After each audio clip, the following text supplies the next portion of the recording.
So Ollie is a little bit, see how he kind of pulled back away? Mm-hmm. Now, I'm not a child. A lot of people would argue with me about that, but children really are he's very fearful of children. And so when people reach for him, he kind of pulled back a little bit. So I'm going to talk in this video about counterconditioning. So counterconditioning is basically creating a positive association with something the dog perceives as a negative. So in this case, you can see he's very interested in this treat. So if I reach for him, see he pulls back a little bit. So what I'm going to do for counterconditioning, I talked about this off camera, I'm going to talk about some other things. So what I can do is let him chew, well actually if I go like this, well, I actually kind of fixed this earlier, a little bit. But he was ducking away from it. Yeah. So what I was doing is I let him chew on this and then going like this very slowly. I'm playing with the elements so that he no longer blinks even when my hand is coming towards him because he's getting this delicious treat delivered at the same time that's happening.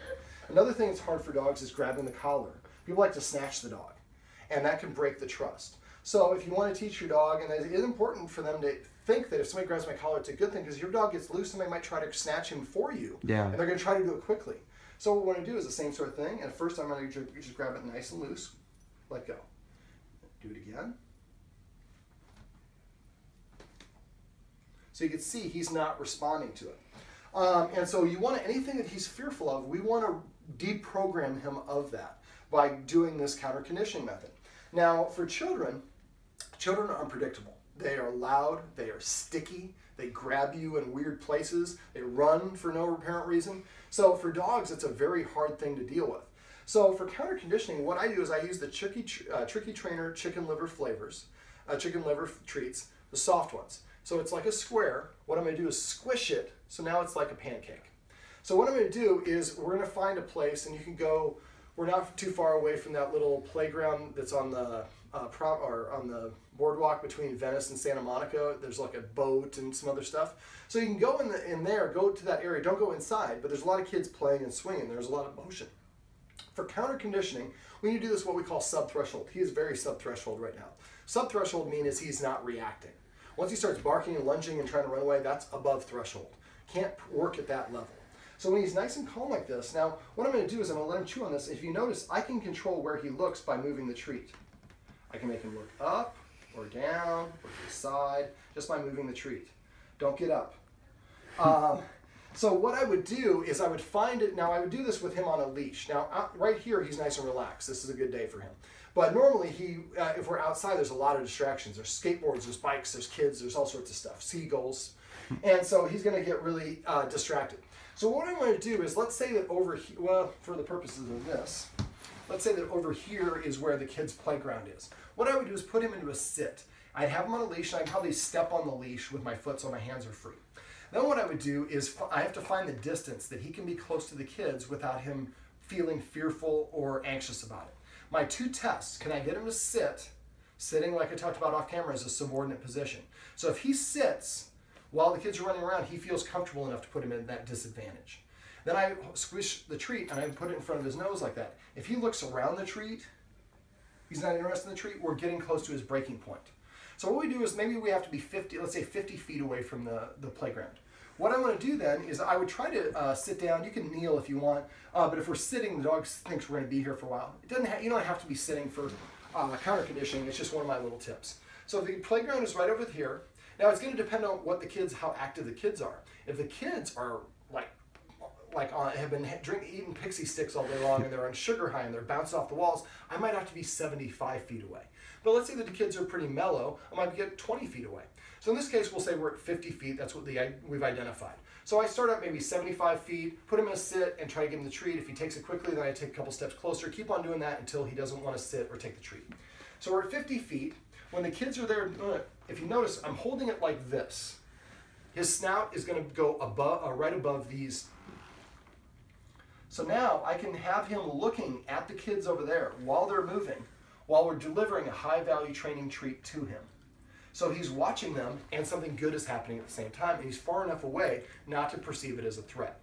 Once we can get to the point where he'll take 5 treats without looking around or trying to get up, I get up and I take 1 step closer, sit down, and we repeat the process.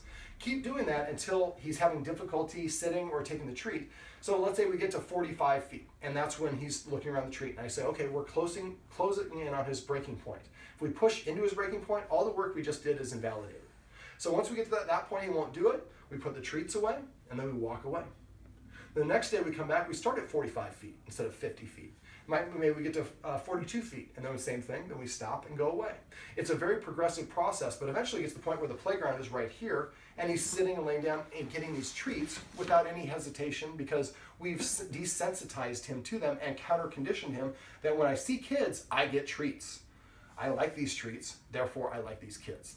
Now this is at a distance. Once we want to have the kids interacting with him, we need to break it down in an easy scenario as well. I can get that for you, buddy. So what I might do is I might find a friend that has a kid who's pretty chill. One kid. And then I might go to a park, or an outdoor area is going to be better because if they have more room, they feel more less confined. So then what I would do is maybe have, if the kid approaches him, that might spook him. So I might do the same thing, put him in a sit, and I have him on a leash, and I have the kid come and stop, and when he gets to the point, have the kid just walk slowly towards him. And when the kid gets to a certain point, he's going to get up. Take note of what that distance is. Let's say that's 7 feet. So then have the kid move away, put him back into a sit, then have the kid come to 8 feet, stop, throw a treat, turn around and walk away. Then have him come back, do kind of a little bit of a loop, come back to 7 feet, toss a treat, walk away. I do maybe 2 or 3 treats. The kid's tossing the treat, right? The kid is tossing the treat. Yeah. And then I'd have the kid, after a couple times, have the kid go to 6 feet, just one step closer, toss the treat again. You keep doing that until he wants to get up and move away. Then the kid is telling him that's too close. Now if the kid's running, that's going to make him more reactive. That's why we want a pretty chill energy child, and a child that's going to listen. Yeah. And we want to do this, like I talked about off camera, about the critical socialization period. I have a list on Quest Ed, a section of my website, where it has a list of 340 some experiences. And so I make sure the dog, and during a puppy, during that 3 to 4 month period of time, they're exposed to all these things in a good thing. I have somebody start a Harley while I'm having them chew a treat, just like I showed you here. So now he hears a Harley, that just means I get a treat. Yeah. Thunderstorm, blowing wind, whatever it is. So the idea for this, we get the kid closer and closer. And once you get one kid who can come all the way up, when we want to have the kid offer him a treat, this is confrontational, this is approachable. Come here, buddy. So what we want to do is get him sideways. Come here, buddy. Come here. Come here. I want you facing this way. There we go. So I want the kid facing the same direction as the dog. So we're both facing this direction. Then the kid can come over and hold the treat off to the side. And kid looks here, kid doesn't look at him, lets him lick off the treat, and if the dog wants to move away, great. Now what I do is I hold the treat like this. Notice I'm not moving my hand. When he gets done, he's going to go in for bonus. Are there any other treats there? That gives him a second introduction to the taste and scent of the child. Once he does it the second time and he kind of stands off, the kid walks away.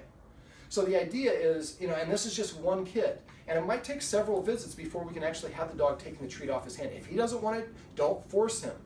We want him to feel empowered. He can do this at his time, at his leisure, at his confidence level. Then once we get that kid to do it, then we find another kid who can come and practice with that kid. Now we have 2 kids. Now they might come up and form a line. One of them comes up, tosses the treat, and he goes around and gets behind the second one. The second one comes up the line, tosses the treat. Don't feel afraid to put some chalk lines down and show the kid exactly where to go. Yeah. Kids love doing They'll this. probably think it's fun. Yeah, the kids love it. It's fun. Now the dog starts to associate. When kids approach me, I'm getting a treat, and it's not overwhelming for him. Now, if you're out walking on the boardwalk and a bunch of kids go, "Oh, dog," and they want to pet him, can we pet your dog? Yes, you can, but one at a time because he gets a little bit nervous. Surrounding him and a whole bunch of arms grabbing is going to be way too much. It's going to spook him. He's going to want to run away. If he does want to move away as a puppy, as long as you can safely do it, make sure you allow him to it. If you have to, run with a leash with him and let him move away so he feels like they're not going to force me to do something if I'm not ready for it. Otherwise, you develop other psychological problems. So just have the kids form a line. And then if he's a little bit standoffish, if you're not to this point, just say, "Hey kids, how would you like to give him a treat?" "I want to give him a treat." They'll all put their hands up. "Okay, you're going to come up to this line right here, and I just want you to toss the treat at his feet, and then go back to the back of the line. Everybody gets 2 treats."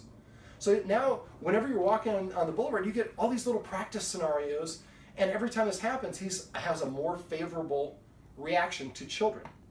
And eventually you can get 3 kids and 4 kids, and you're going to work your way up to the point where you have a real world situation. But finding playgrounds where kids are running around and going nuts. Jocelyn Park has that little rec area right at the top. Yeah. That'd be a great area, but be far enough away where he does not feel threatened. And just rep it until you can get gradually closer and closer. What I typically do is I want the dog to see it, to do it 5 times in a row without getting up before I have the kids take another step or we take another step closer to them. So that way we've kind of established the new behavior pattern, and then we're gradually going to collapse that distance. If you do, if you take your time doing this and don't go sub-threshold, if your dog reacts, you push too far too fast, and you kind of have to take several steps backwards. So it's better to go slower. And the reason that most people don't do this is because it's too slow for them. They want, it's instant gratification culture we have. We want it now, now, now. If you do this right and you don't push, this will fix the problem for good. If you push, you're going to half-ass job, and you're going to have a half-assed response from your dog. Yeah. So just make sure that you just take your time, make the dog feel empowered, use a liberal amount of treats, and after a while, like I said, he'll see kids, and his tail start wagging, and he'll be pulling, whimpering, he wants to go meet those kids. Right? How about one more treat?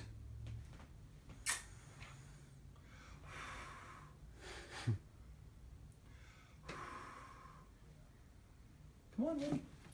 Always make the dog come to you. All right, Ollie, come here. You can get that one. Let's do one more. You come around and say hi to the camera. Sit. Ollie, these are Ollie's tips for a little counter conditioning to make sure that he's not afraid of kids.